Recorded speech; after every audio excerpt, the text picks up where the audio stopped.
ಹೆಂಗಿದ್ರು ಒಂದು 2 ಕಿಲೋಮೀಟ್ರ್ ನಾವು ಮುಂದೆ ಹೋಗಿರಬೇಕು. ಈಗ ಟೆಂಟ್ ಏನಾಗಿಲ್ಲ, ಯಾರು ಕೂಡ ಓಪನ್ ಮಾಡಿಲ್ಲ ಟೆಂಟನ್ನ. ಹಲೋ ಗೈಸ್, ನಮಸ್ಕಾರ. ಇವಾಗ ಎಲ್ಲಿದ್ದೀನಿ ಅಂದರೆ ಕೋಯಿಕೋಡ್ ಬೀಚಲ್ಲಿದ್ದೀನಿ. ನೆನ್ನೆ ಬಂದು ಇಲ್ಲೇ ಸ್ಟೇ ಆಗಿರೋದು.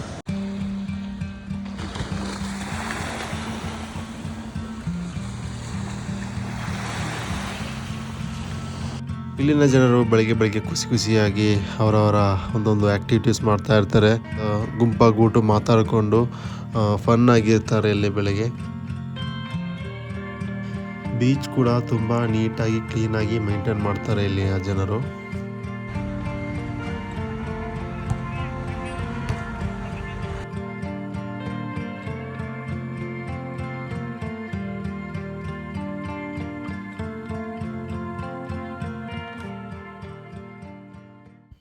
ಇವಾಗ ನಮಗೆ ಇಲ್ಲಿಂದ ಮಾನಚಿರ ಸ್ಕ್ವೇರ್ ಅಂತ ಒಂದು ಪಾರ್ಕ್ ಇದೆ. ಇವಾಗ ಅಲ್ಲಿಗೆ ನಡ್ಕೊಂಡು ಹೋಗ್ತಾ ಇದ್ದೀನಿ. ನಡ್ಕೊಂಡು ಸ್ವಲ್ಪ ಮುಂದೆ ಬಂದಾಯ್ತು ಒಂದು ಕೋಲ್ಡ್ ವಾಟರ್ ಸ್ಪಾಟ್ ಅಂತ ತಲುಪೋರು. ಅದು ಈಗ ನಾವು ಮುಟ್ಟಾಯಿ ತೆರು ಅಂತ ಒಂದು ಪ್ಲೇಸ್ ಇದು. ಈ ಮುಟ್ಟಾಯಿ ತೆರು ಪ್ಲೇಸ್ನಲ್ಲಿ ಸುಮಾರು ಬಟ್ಟೆಗಳು ಎಲ್ಲ ಮಾರಕ್ಕೆ ಇಡ್ತಿದ್ದಾರೆ. ಇಲ್ಲಿ ಭಾನುವಾರ ಬಂದರೆ ಕಮ್ಮಿಗೆ ಎಲ್ಲ ಕ್ಲೋತ್ಸು ಎಲ್ಲ ತಗೊಂಡು ಹೋಗ್ಬೋದು. ಮಾನಚ್ಚರ ಸ್ಕ್ವೇರ್ ಅಂತ ಒಂದು ಪ್ಲೇಸಿಗೆ ಬಂದಾಗ ಇದು ಇವಾಗ ಕ್ಲೋಸ್ ಆಗಿದೆ. ಇನ್ನು 2 ಗಂಟೆಗೆ ಓಪನ್ ಮಾಡ್ತಾರಂತೆ. ಅಲ್ಲಿ ಟೈಮಿಂಗ್ಸ್ ಕೊಟ್ಟಿದ್ದಾರಲ್ಲ, ಟೈಮಿಂಗ್ಸು 8:30 ಕೊಟ್ಟಿದ್ದಾರೆ. ಏನಂತ ಗೊತ್ತಿಲ್ಲ. 2 ಗಂಟೆಗೆ ಓಪನ್ ಆಗುತ್ತೆ ಅಂತ ಮುಗಿಸಿದ್ದಾರೆ. ಇವಾಗ ನಾನು ಏನು ಮಾಡ್ತೀನಿ ಅಂದರೆ ಇದರಿಂದ ಆ ಕಡೆಗೆ ಬಿಡ್ತೀನಿ. ಯಾರು ನೋಡಿದ್ರೆ ಈಗ ಎಳ್ಕೊಂಡು ಹೋಗ್ತಾರೆ. ಆ್ಯಕ್ಚುಲಿ ಇದು 2 ಗಂಟೆಗೆ ಓಪನಿಂಗು.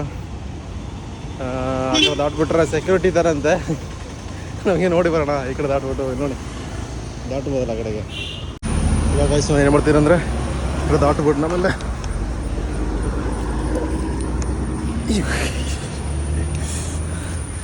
ಯಾರು ನೋಡಿಲ್ಲ. ಎಸ್ಕೇಪ್.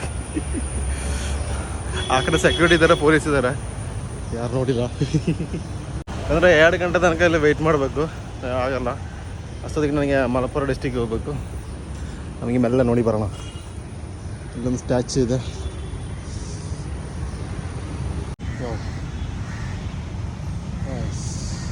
ಈ ಕಡೆಗೊಂದು ಕೆರೆ ಥರ ಇದೆ. ಏನೇ ಕೆರೆ ಇರಲಿ, ಬಾವಿ ಇರಲಿ, ಇನ್ನು ಸಮುದ್ರನೇ ಇರಲಿ, ಇಲ್ಲಿ ಬಿಸಿಲು ಮಾತ್ರ ಅಪ್ಪ ಸ್ವಾಮಿ ಸೆಕೆ ಹೆಂಗೊಡಿದೆ ಅಂದರೆ ಬೆವರು ಇಳಿತಾ ಇದೆ, ಆಯ್ತಾನೆ ಇಲ್ಲ. ಸಲ ವಾವ್, ಇಲ್ಲಿ ಸಖತ್ತಾಗಿದೆ. ಒಂದು ಫ್ರೆಶ್ ಏರ್ ಬರ್ತಾ ಇದೆ. ನನಗೆ ತುಂಬ ಇಷ್ಟ ಆಗಿದೆ ಅಂದರೆ ಇದು ಇದೆ. ಎಲ್ಲೂ ಟೂರಿಸ್ಟ್ ಪ್ಲೇಸ್ ಹೋದರೂ ಇಲ್ಲಿ ಡಸ್ಟ್ಬಿನ್ ಇರುತ್ತೆ. ನಮ್ಮ ಕೊಡಗಿನಲ್ಲಿ ಟೂರಿಸ್ಟ್ಗಳು ಹೆಚ್ಚಾಗ್ತಾ ಇದೆ, ಅದರ ಡಸ್ಟ್ಬಿನ್ ಮಾತ್ರ ಯಾವ ಪ್ಲೇಸಲ್ಲಿ ಇಲ್ಲ ಅಂತ. ಸ್ಟ್ಯಾಚುಲಿ ಸೆಂಟ್ರಲ್ಲಿರೋದು, ಈ ಗ್ರೌಂಡಲ್ಲಿರೋದು.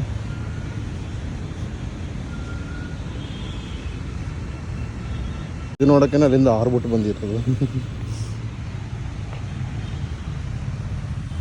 ಮತ್ತೆ ಸ್ಟ್ಯಾಚುವಲ್ಲಿ ನೋಡ್ಕೊಂಡು ಅಲ್ಲಿ ರೆಸ್ಟ್ ಮಾಡ್ತಾ ಇದ್ದಾಗ ಸ್ವಲ್ಪ ಹುಡುಗರು ಬಂದುಬಿಟ್ಟು ನಾ ಗ್ಲಾಸ್ ಕೊಡ್ತೀರಾ, ಒಂದು ಫೋಟೋ ತೆಗೆದು ಕೊಡ್ತೀನಿ ಅಂದರು ಅವರು. 3 ಜನ ಗ್ಲಾಸ್ ತಗೊಂಡು ಹೋಗ್ತಾವ್ರೆ, ಹೀಗೆ ಬರ್ತಾರಂತೆ. ಗೈಸ್, ಈಗ ನಾವು ಅಲ್ಲಿಂದ ಕಾಂಪೌಂಡ್ ಆರ್ಬಿಟ್ಟಾಯಿತು.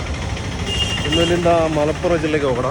ಅಲ್ಲಿ ಹೋಗ್ಬಿಟ್ಟು ಬೇರೆ ಯಾವುದೆಲ್ಲ ವ್ಯೂ ಇದೆ ಅಂತ ನಮಗೆ ನೋಡಿ ಬರೋಣ. ಮತ್ತು ಇನ್ನೂ ಯಾವುದಿಲ್ಲ ಇಲ್ಲಿ ಕೋಯಿಕೋಡಲ್ಲಿ. ಹಂಗೆ ಅಲ್ಲಿಂದೊಂದು ಟೀ ಕುಡ್ಕೊಂಡು ಒಂದು ಪ್ಯಾಕೆಟ್ ಕಡಲೆ ತಗೊಂಡು ನಾವೀಗ ಮುಂದೆ ಹೋಗ್ತಾ ಇದ್ವಿ. ಇವಾಗ ಬೆಳಿಗ್ಗೆಯಿಂದ ಒಂದು 7 ಕಿಲೋಮೀಟ್ರ್ ನಡ್ಕೊಂಡು ಬಂದಿದ್ದೀನಿ. ಇವಾಗ ಒಂದು ಮೈನ್ ರೋಡ್ ಬಂತು. ನಿಮ್ಗೆ ಯಾವ್ದಾದ್ರು ಗಾಡಿ ಸಿಗುತ್ತಾ ನೋಡಬೇಕು. ಹಂಗೆ ನಡೆದು ಫುಲ್ಲು ಸುಸ್ತಾಗ್ಬಿಡ್ತು. ಯಾರಿಗೆ ಕೈ ತೋರಿಸ್ಬಿಟ್ಟು ಯಾರು ಸ್ಟಾಪ್ ಮಾಡ್ತಿಲ್ಲ ಕೋಯಿಕೋಡಲ್ಲಿ. ಫುಲ್ ಟಯರ್ಡ್ ಆಗಿಬಿಡ್ತು. ಹಂಗೀಗ ಮಧ್ಯಾಹ್ನ 1:30 ಆಗ್ಬಿಡ್ತು ಟೈಮೀಗ. ಹಾಗಾಗಿ ಇಷ್ಟೊತ್ತು ವೆಯ್ಟ್ ಮಾಡಿಬಿಟ್ಟು ಯಾವುದು ಗಾಡಿ ಸಿಕ್ಕಿಲ್ಲ, ರೆಸ್ಟ್ ಮಾಡ್ತಾಯಿದ್ದೆ. ಇನ್ನು ಅಲ್ಲೂ ಊಟ ಮಾಡಿಕೊಂಡು ನಮಗೆ ಅಲ್ಲೋ ಊಟ ಗಾಡಿಗೆ ಕೈ ತೋರಿಸುವ. ನೋಡಿ, ಕೇರಳದಲ್ಲಿ ಈ ಥರ ಊಟ ಕೊಡ್ತಾರೆ ಅವರು, ಜಸ್ಟ್ 60 ರೂಪಾಯಿ ಮಾತ್ರ. ಅವಾಗ ಗೈಸ್ ಇನ್ನು ಕೋಯಿಕೋಡಲ್ಲೇ ಇದ್ದೀನಿ. ಒಂದು 10 ಕಿಲೋಮೀಟ್ರ್ ಮುಂದೆ ನಡೆದುಬಿಟ್ಟು ಇಲ್ಲೇ ಇದ್ದೀನಿ. ಯಾವುದೂ ಲಿಫ್ಟ್ ಸಿಕ್ಕಿಲ್ಲ. ಇವಾಗ ಸಮಯ ಬಂದುಬಿಟ್ಟು 7:10 ಆಗಿದೆ. ನಮಗೆ ಮಲಪ್ಪುರ ಜಿಲ್ಲೆದು ಕಾಡಂಬ ಎಂಬ ದೇವಸ್ಥಾನಕ್ಕೆ ಹೋಗ್ಬೇಕಾಗಿದ್ದು. ಇಲ್ಲಿಂದ ಒಂದು 55 ಕಿಲೋಮೀಟ್ರ್ ಇದೆ. ಅಲ್ಲಿ ಹೋಗ್ಬಿಟ್ಟು ಇಲ್ಲಿಂದೊಂದು ಅರ್ಧ ಕಿಲೋಮೀಟ್ರ್ ಹೋದರೆ ಒಂದು ಮೈನ್ ರೋಡ್ ಬರುತ್ತೆ. ಅಲ್ಲೇ ಊಟ ಲಾರಿ ಏನೋ ಸಿಗುತ್ತಾ ನೋಡುವ. ನಮ್ಮ ಮೇಲೆ ಕಾಣ್ತಿದೆಯಲ್ಲ, ಆ ಮೈನ್ ರೋಡಿಗೆ ಹೋಗ್ಬೇಕು ನಾವು ನಡ್ಕೊಂಡು.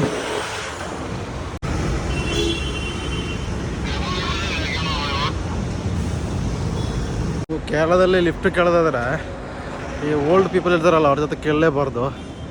ಈ ಯಂಗ್ ಪೀಪಲ್ ಬರ್ತಾರಲ್ಲ, ನಮ್ಮ ಥರ ವಯಸ್ಸರು ಏಜ್ ಇರೋರು ಅವ್ರ ಜೊತೆ ಕೈ ತೋರಿಸ್ಬೇಕು. ಓಲ್ಡ್ ಪೀಪಲ್ ನಿಲ್ಸೋದೇ ಇಲ್ಲ ಗಾಡಿ. ಇಲ್ಲಿ ಕೋಯ್ಕಡಲ್ಲಿ ಯಾರು ನಿಲ್ಲಿಸ್ತಾ ಇಲ್ಲ. ಅಯ್ಯೋ ಸರಿ, ನಡೆದು ಸುಸ್ತಾಗ್ಬಿಡ್ತೀವಿ. ಅವ ನಮಗೆ ಒಂದು ಗಾಡಿ ಸಿಕ್ಬಿಡ್ತೀವಿ ನಮಗೆ. ಒಂದು ಬೇರೆಯಿಂದ Abhishek thank you so much. ಹಂಗೆ ಒಂದು ಬ್ರೋ ಬಂದ್ಬಿಟ್ಟು ನಮ್ಮನ್ನೀಗ ಬೈಕಲ್ಲಿ ಕರ್ಕೊಂಡು ಹೋಗ್ತಿದ್ದಾರೆ. ಒಂದು 5 ಕಿಲೋಮೀಟ್ರ್ ಮುಂದೆ ಹೋಗ್ತಾರಂತೆ. ಈಗ ಅಲ್ಲಿಂದ ಪುನಃ ನಮಗೆ ಬೇರೆ ಗಾಡೀಲಿ ಹೋಗೋಣ ಅಂತ. ಹಂಗೀಗ ಬೈಕಲ್ಲಿ ಇಳಿದ ತಕ್ಷಣ ಒಬ್ಬರು ಅಣ್ಣ ಸಿಕ್ಬಿಟ್ರು ನಮಗೆ. ಇವರು ಸುಮಾರು ಒಂದು 30 ಕಿಲೋಮೀಟ್ರ್ ತನಕ ನಮ್ಮನ್ನು ಕರ್ಕೊಂಡ್ಬಿಟ್ರು ಅವರು. Thank you. ಇವಾಗ ಬಂದುಬಿಟ್ಟು ಪೂಕಿಪಾರ ಎಂಬೊಂದು ಪ್ಲೇಸಲ್ಲಿ ಬಂದು ನಿಂತಿದ್ದೀನಿ. ಇಲ್ಲಿಂದ ಇನ್ನೊಂದು 18 ಕಿಲೋಮೀಟ್ರ್ ಇದೆ ಕಾಡಂಬಯ್ಯ ಟೆಂಪಲಿಗೆ. ಹಂಗೆ ನಾವು ಈ ಬಸ್ಸಲ್ಲಿ ಹತ್ಬಿಟ್ಟು ಬಸ್ ಸ್ಟ್ಯಾಂಡಿಗೆ ಹೋಗ್ಬಿಟ್ಟು ಅಲ್ಲಿಂದ ನಾವು ಕಾಡಂಬಯ್ಯ ಟೆಂಪಲಿಗಿರುವಂಥ ಬಸ್ಸಲ್ಲಿ ಹತ್ಬಿಟ್ಟು ಹೋಗಬೇಕು.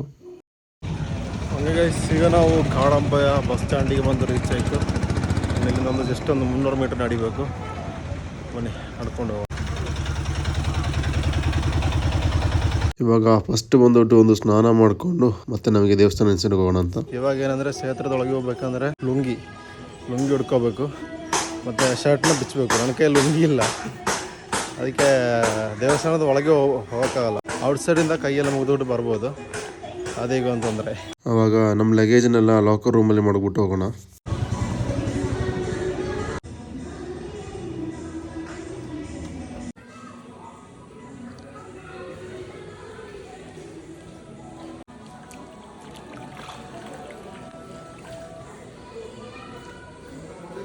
ಇದು ಬಂದ್ಬಿಟ್ಟು ಕಾಡಂಬಯ್ಯ ಎಂಬ ದೇವಿಯ ಒಂದು ಕ್ಷೇತ್ರ. ಇದು ಈ ಕ್ಷೇತ್ರದ ಫೆಸಿಲಿಟಿ ಏನಂದ್ರೆ ಈ ದೇವಸ್ಥಾನದಲ್ಲಿ ದೇವಿಯ ವಿಗ್ರಹ ಇಲ್ಲ, ಬರೀ ಟೆಂಪಲ್ ಮಾತ್ರ ನಿಮಗೆ ಕಾಣುತ್ತೆ ಅಲ್ಲಿಂದ.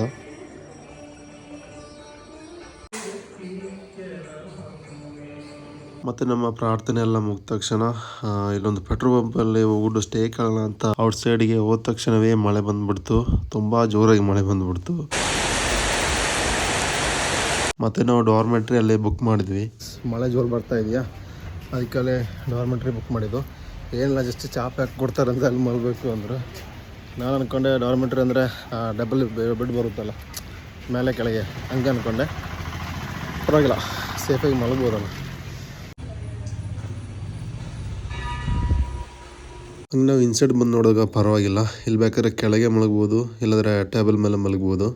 ಬರೀ ಚಾಪೆ ಮಾತ್ರ ಹಾಕ್ಕೊಡ್ತೀನಿ ಅಂದ್ರೆ ನಾನು ಏನೋ ಅಂದ್ಕೊಂಡೆ. ಪರವಾಗಿಲ್ಲ, ಚೆನ್ನಾಗಿದೆ. ಫ್ಯಾನ್ ಇದೆ. ಜನ ಜಾಸ್ತಿ ಇದ್ದರೆ ನೆಲದಲ್ಲೇ ಮಲ್ಕೊಳ್ಬೇಕು. ಈಗ ಜನ ಕಮ್ಮಿ ಇದ್ದಕ್ಕೆ ಇಲ್ಲಿ ಟೇಬಲೆಲ್ಲ ಮಲ್ಕೊಬೋದು ಅಂತ. ಆವಾಗ ಇಷ್ಟ ಗೈಸ್. ಇನ್ನು ನಾಳೆ ಒಂದು ಹೊಸ ವಿಡಿಯೋ ಸಿಗೋಣ. ಅದುವರೆಗೂ ಬಾಯ್.